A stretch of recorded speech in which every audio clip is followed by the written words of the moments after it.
क्योंकि आपने एम्बिशन और एक्सपेक्टेशन का जिक्र किया है। आपकी पार्टी का एम्बिशन तो अब की बार 200 के पार का था। हर पार्टी जो कि जब भी रैली होती थी, जब भी कोई बड़ा संबोधन आपकी पार्टी के किसी बड़े नेता का होता था, अब की बार 200 का पार का नारा ही दिया जाता था। लेकिन यहाँ तो 100 के पार भी आपकी पार्टी नहीं पहुंचती दिखाई दे रही है। निश्चित तौर पर कहीं ना कहीं आपकी पार्टी के लिए एक बड़ा झटका आप मानेंगे। ये मानेंगे कि इस वक्त जो है एक बार फिर से मंथन की जरूरत है कि कहां चूक रह गई।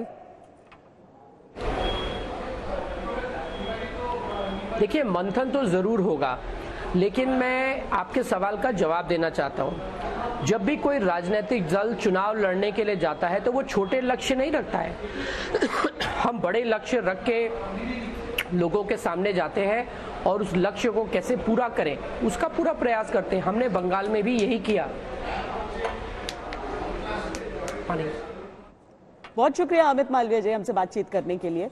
जाहिर है ये लड़ाई कई स्तर पर लड़ी जा रही थी, कुछ सोशल मीडिया पर भी लड़ी जा रही थी, कुछ सड़कों पर लड़ी जा रही थी, लेकिन बीजेपी के लिए एक बढ़त तो ये जरूर इस समय है कि चलिए, पिछले बार जो तृणमूल के सामने दूसरे नंबर की पार्टी थी वो 44 सीटों के आसपास दिख रही थी। अब बीजेपी अगर उससे लगभग डबल दिख रही है तो तृणमूल के लिए भी आने वाले 5 साल में अपने आप को और सुदृढ़ करना काफी एक चुनौती रहेगी। लेकिन तृणमूल ने जिस तरीके के आंकड़े यहां पर हासिल करके रखे हुए हैं वो ये जरूर बताते हैं कि तीसरी बार सत्ता में वापसी करना और 200 के आंकड़े को पार कर पाना ये कोई आसान काम नहीं है, हर किसी के बस की बात नहीं है। अपूर्वा पोद्दार, अगर आप तक हमारी आवाज आ रही है तो हम तृणमूल के जश्न की तस्वीरें हर तरफ से देख रहे हैं।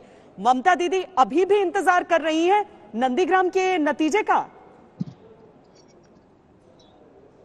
हाँ श्वेता जी, अभी भी वोटिंग प्रक्रिया काउंटिंग प्रक्रिया चल रही है और ये साफ हो जाएगा बहुत जल्दी ही और ममता दीदी जीतेगी और हम लोग तीसरे बार के लिए सरकार बना रहे हैं। ये आपने आंकड़ा देखा। देखिए, भारतीय जनता पार्टी ये दावा किए थे कि इस बार तो वो लोग 200 क्रॉस कर देंगे, लेकिन बंगाल की जनता ने उन लोगों को रिजेक्ट कर दिया ये चीज से एकदम। और सबसे बड़ी बात है, वो लोग जिस हिसाब से इलेक्शन कमीशन वोट करना चाहते थे, फ्री एंड फेयर वोट हुआ और बंगाल की जनता ने वोट दिया और बंगाल की जनता ने ममता दीदी के पक्ष में वोट दिया, विकास के पक्ष में वोट दिया।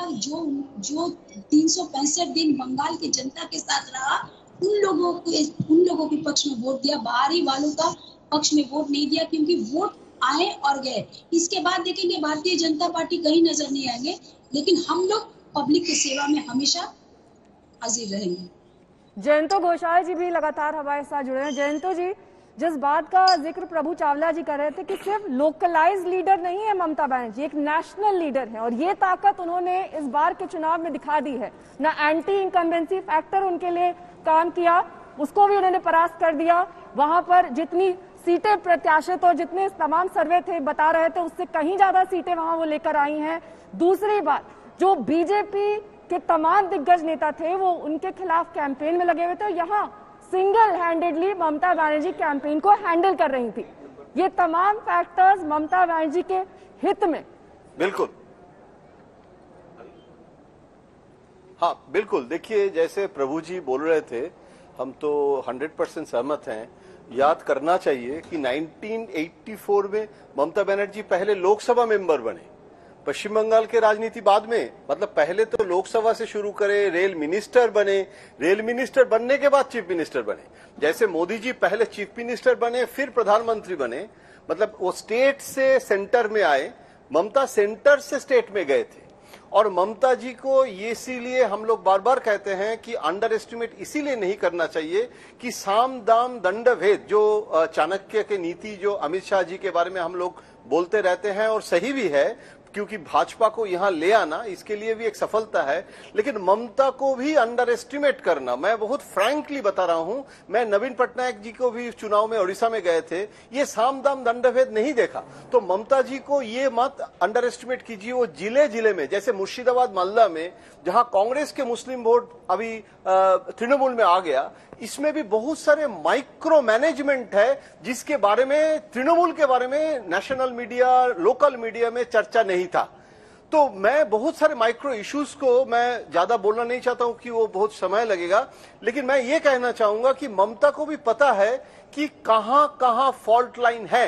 2019 में जब पता चल गया था कि भाजपा का जो ये इशू जय श्री राम, मुझे लगता है देखिए खाने में ना कभी कभी सब कुछ है, लेकिन नमक भी अगर ज्यादा हो जाता है ना वो खाना आप नहीं खा सकते हैं। मतलब बहुत जरूरत से ज्यादा ओवरडू करना मुझे लगता है भाजपा के लिए ये नेगेटिव हो गया है, क्योंकि बंगाली अगर आपने को अपना आदमी नहीं समझे, मतलब आप मोदी जी अमित शाह जी को छोड़ के, जैसे प्रभु जी कह रहे हैं ना, लोकल एक बंगाली लीडर को प्रोजेक्ट करना, कम से कम अगर चीफ मिनिस्टरियल कैंडिडेट ना भी हो उसके ऊपर आउटसोर्स करना, ये इसके जगह मोदी जी बार बार जा रहे हैं और ओवरडू। जैसे दीदी आप हार गए हैं, दीदी आप तो गए,